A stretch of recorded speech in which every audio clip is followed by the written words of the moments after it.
ప్రభునందు ప్రియులారా, ప్రభునామమున మీకు వందనములు. ఈరోజు దేవుని యొక్క వాక్య ధ్యానము ఎఫెసీయులకు రాసిన పత్రిక 5వ అధ్యాయం 6-7 వచనాలు. వ్యర్థమైన మాటల వలన ఎవడనో మిమ్మును మోసపరచనీయకుడి. ఇట్టి క్రియల వలన దేవుని ఉగ్రత అవిధేయులైన వారి మీదికి వచ్చును గనుక మీరు అట్టివారితో పాలివారై ఉండకుడి. దేవుడి మాటలు దీవించి ఆశీర్వదించునుగాక. గమనించండి ప్రియులారా, వ్యర్థమైన మాటల వలన మోసపోకుడని సెలవిస్తూ ఉన్నాడు. ఈ మాట చెప్పడానికి కారణం, ఆ దినములలో మోసగాళ్ళైనటువంటి బోధకులు ఇతరులను నమ్మించి మోసము చేసేవారుగా ఉన్నారు.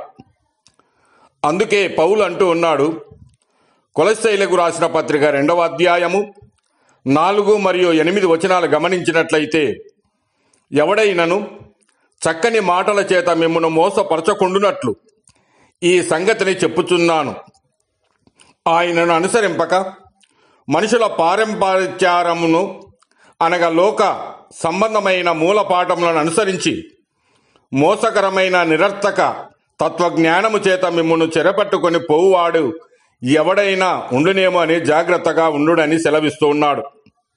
అనగా ఆనాటి దినములలో గ్నోస్తికులు అను బోధకులు ఒకడు తన ఆశలను శరీరముతో తీర్చుకొనుట వలన ఆత్మకు అంటదని వాదించుదురు. అట్టి బోధ పాపపు బోధ, అది అబద్ధపు బోధ. కాబట్టి మోసపోకుడు అని హెచ్చరిస్తూ ఉన్నాడు. అట్టి బోధకులు దేవుని ఉగ్రతకు గురి అవుతారు. కొలస్సీయులకు రాసిన పత్రిక 3వ అధ్యాయము 6వ వచనము చూస్తే, దేవుని ఉగ్రత అవిధేయుల మీదికి వచ్చునని వ్రాయబడి ఉన్నది.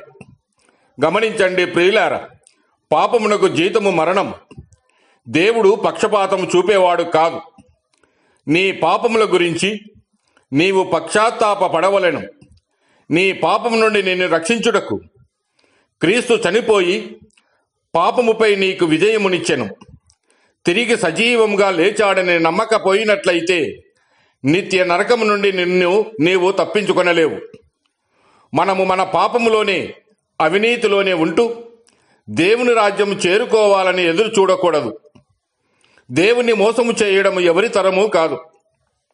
ఒక మనిషి ఏమి విత్తుతాడో ఆ పంటనే కోస్తాడు. మీరు అట్టివారితో పాలివారై ఉండకూడని సెలవిస్తూ ఉన్నాడు.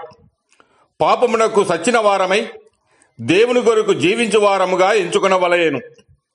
మీ అవయములు దుర్నీతి సాధనములుగా కాకుండా నీతి సాధనములుగా దేవునికి అర్పించుకొనుడి.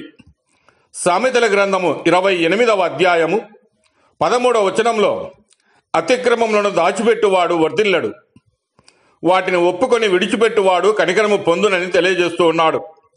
కనుక ప్రియులారా, మీలో ఏదైనా లోపం ఉంటే ప్రభు దగ్గర ఒప్పుకొని దానిని విడిచిపెట్టి పరిశుద్ధమైన జీవితము జీవించుము.